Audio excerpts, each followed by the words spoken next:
दोस्तों, भारत देश का इतिहास जितना गहरा है उसमें उतने ही ज्यादा वीर योद्धा भी शामिल हैं। अब चाहे आप बात करें रानी लक्ष्मीबाई की, महाराणा प्रताप की या फिर छत्रपति शिवाजी महाराज की तरह ही और भी हजारों लोगों की। हालांकि देश के अंदर समय समय पर बहुत सारे ऐसे लोगों ने वीरता का प्रमाण दिया है कि सिर्फ एक वीडियो में उनका नाम लेना पॉसिबल नहीं है, लेकिन इन सभी वीरों को लाइव हिंदी चैनल नमन करता है। और दोस्तों, आज के इस वीडियो में भी हम एक ऐसे ही योद्धा के बारे में बात करने वाले हैं जिनका लोहा पूरी दुनिया मानती है। जी हाँ, मैं बात कर रहा हूँ भारत के वीर पृथ्वीराज चौहान की, जिन्होंने अपने आप को कुछ इस तरह से तैयार किया था कि सिर्फ आवाज सुनकर ही बिना देखे हुए वह दुश्मनों पर निशाना साध सकते थे। साथ ही पृथ्वीराज चौहान ही थे जिन्होंने मोहम्मद गौरी जैसे खूंखार और खतरनाक दुश्मन को न केवल 1-2 बार बल्कि लगातार 17 बार हराया। साथ ही मुगल शासन से पहले दिल्ली की गद्दी पर बैठने वाले अंतिम हिंदू राजा पृथ्वीराज चौहान ही थे। और दोस्तों, इस महान योद्धा के ऊपर ही बॉलीवुड में भी एक मूवी बनाई जा रही है जिसका नाम है पृथ्वीराज, और इस मूवी में अक्षय कुमार लीड रोल में दिखाई पड़ रहे हैं। हालांकि चलिए आज की इस वीडियो में हम जानते हैं कि आखिर क्या थी पृथ्वीराज चौहान की महानता, जिसकी वजह से सैकड़ों साल बाद भी उन्हें याद किया जाता है। दरअसल इस कहानी की शुरुआत होती है 1149 से, जब पृथ्वीराज चौहान का जन्म अजमेर में राजा सोमेश्वर चौहान के घर पर हुआ था। साथ ही पृथ्वीराज के माँ का नाम था कर्पूरा देवी। और दोस्तों, पृथ्वीराज चौहान बचपन से ही घुड़सवारी और तलवारबाजी जैसे खेलों के शौकीन थे, लेकिन उनकी जो सबसे खास विशेषता थी वो थी शब्द भेदी बाण चलाना। दरअसल इसका मतलब है कि आंख बंद होने के बावजूद सिर्फ आवाज को सुनकर ही वह बिल्कुल सटीक निशाना लगा लेते थे।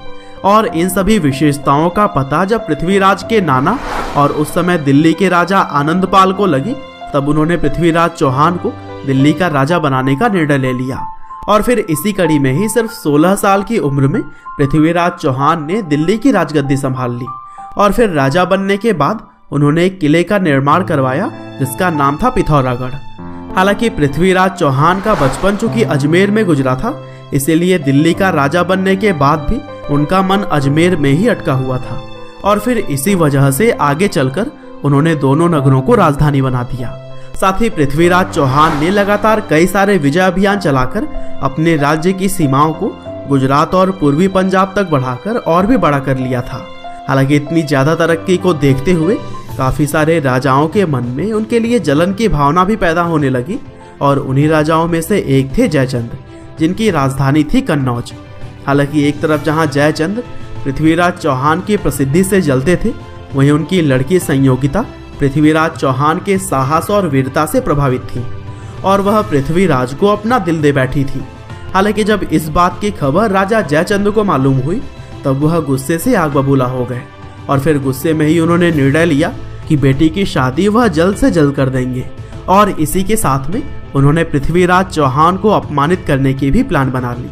और फिर कुछ इसी तरह से जयचंद ने अपनी पुत्री के विवाह के लिए एक स्वयंवर का आयोजन किया, जिसमें कि संयोगिता अपने पसंद के वर को चुन सकती थी। हालांकि राजा जयचंद ने सभी छोटे बड़े राजाओं को निमंत्रण दिया, लेकिन पृथ्वीराज चौहान को उन्होंने छोड़ दिया था। और फिर पृथ्वीराज का मजाक बनाने के लिए जयचंद ने उनकी मूर्ति बनाई और द्वारपाल बनाकर शादी मंडप के गेट पर खड़ा कर दिया। हालांकि जब इस बात की खबर जयचंद की बेटी को पता लगी, तब वह बहुत ही दुखी हो गई। हालांकि वर चुनते समय उन्होंने किसी के गले में माला न डालकर पृथ्वीराज चौहान की मूर्ति को पहना दिया। और फिर यह सब कुछ देखकर विवाह के लिए आए सभी राजा हक्के बक्के रह गए थे। लेकिन दोस्तों, असल कहानी तो तब शुरू होती है जब मूर्ति के पीछे से सच में पृथ्वीराज चौहान निकले, और फिर वह संयोगिता को अपने घोड़े पर बैठाकर वापस आ गए। हालांकि दोस्तों, इसी दौरान अफगानिस्तान का शासक मोहम्मद गौरी भारत की तरफ बढ़ रहा था, और उसने पश्चिम पंजाब तक अपना शासन भी स्थापित कर लिया था। और फिर पृथ्वीराज चौहान की सीमा भटिंडा के किले पर भी उसने हमला बोल दिया। हालांकि जैसे ही इस बात की खबर राजा को लगी, तब वैसे ही वह अपनी सेना को लेकर भटिंडा पहुंच गए। और दोस्तों, एक और जहां मोहम्मद गौरी की सेना जीत के नशे में चूर थी, वहीं पृथ्वीराज चौहान की सेना देशभक्ति में भरी हुई थी। और फिर पृथ्वीराज चौहान और मोहम्मद गौरी के बीच हुए युद्ध में मोहम्मद गौरी को मुंह की खानी पड़ी। हालांकि इस युद्ध के बाद भी मोहम्मद गौरी ने लगातार 16 बार आक्रमण किया, लेकिन हर बार ही उसे हार का मुंह देखना पड़ता था। लेकिन दोस्तों जब इस बात की खबर पृथ्वीराज चौहान की पत्नी संयोगिता के पिता यानी कि जयचंद को मालूम पड़ी, तब अपना बदला लेने के लिए इस मौके को उन्होंने बिल्कुल सही समझा और फिर इसी कड़ी में ही जयचंद मोहम्मद गौरी के साथ मिल गया। और फिर 2 साल के बाद से 1192 में मोहम्मद गौरी ने पृथ्वीराज चौहान को एक बार फिर से युद्ध के लिए ललकारा और इस बार मोहम्मद गौरी के पास 1,20,000 सैनिकों की विशाल सेना थी।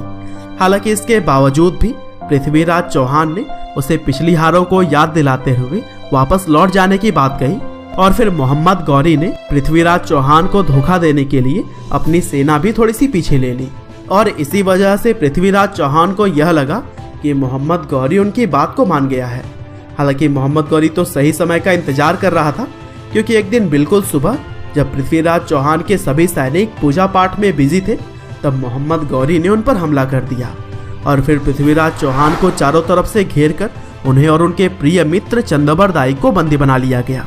हालांकि बंदी बनाए जाने के बाद से जब पृथ्वीराज को मोहम्मद गौरी के सामने दरबार में पेश किया गया, तब पृथ्वीराज ने मोहम्मद गौरी को चेतावनी देते हुए यह कहा कि तुम मुझे मार दो, नहीं तो आगे चलकर तुम्हें पछताना पड़ेगा।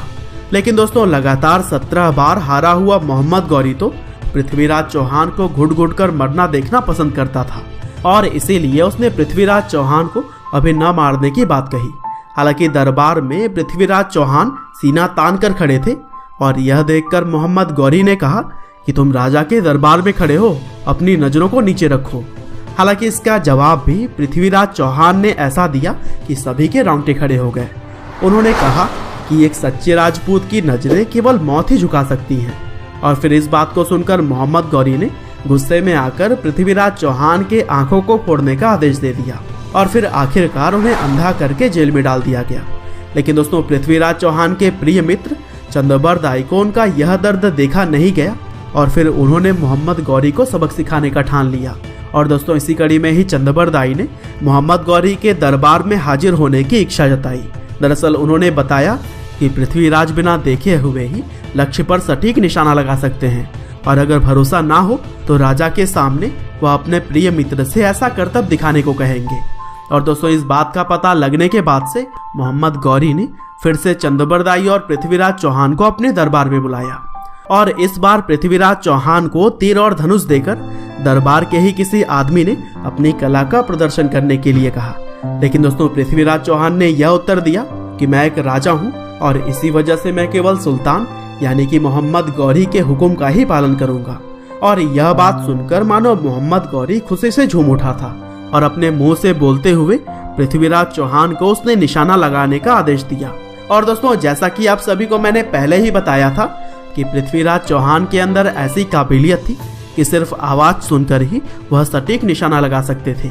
और इसी तरह से उन्होंने मोहम्मद गौरी की आवाज सुनते ही अपनी बाण की दिशा बदली और मोहम्मद गौरी को भेज दिया था, जिससे कि मोहम्मद गौरी की उसी समय ही मृत्यु हो गई। हालांकि अब पृथ्वीराज चौहान और उनके मित्र चंदबरदाई यह जानते थे कि उनकी जान को नहीं बख्शा जाएगा और इसीलिए अपने दुश्मनों से हारने की बजाय उन्होंने एक दूसरे को छुरा मारकर हत्या कर ली। और फिर जब पृथ्वीराज चौहान के मृत्यु की खबर उनकी पत्नी संयोगिता ने सुनी, तब उन्होंने भी अपने प्राण त्याग दिए। हालांकि इस महान योद्धा को आज भी लोग याद करते हैं और जब कभी भी साहसी लोगों को याद किया जाता है तो उस समय इस राजपूत का नाम हमारे मन में सबसे पहले आता है। और दोस्तों पृथ्वीराज चौहान के ऊपर ही बॉलीवुड में एक मूवी बन रही है जिसका नाम है पृथ्वीराज और फिलहाल 13 नवंबर 2020 को इसका रिलीज डेट रखा गया है। वैसे दोस्तों आज के इस वीडियो में तो इतना ही था, लेकिन आप हमारे नए चैनल लाइव हिंदी फैक्ट्स को सब्सक्राइब करना ना भूलिएगा, क्योंकि अब लाइव हिंदी यानी कि इस चैनल पर सिर्फ आपको बायोग्राफी और सक्सेस स्टोरीज मिलेंगी। बाकी फैक्ट्स से संबंधित नॉलेजफुल वीडियोस अब मैं अपने दूसरे चैनल लाइव हिंदी फैक्ट्स पर अपलोड करूंगा, जिसका लिंक आपको डिस्क्रिप्शन में मिल जाएगा। आपका बहुमूल्य समय देने के लिए बहुत बहुत धन्यवाद।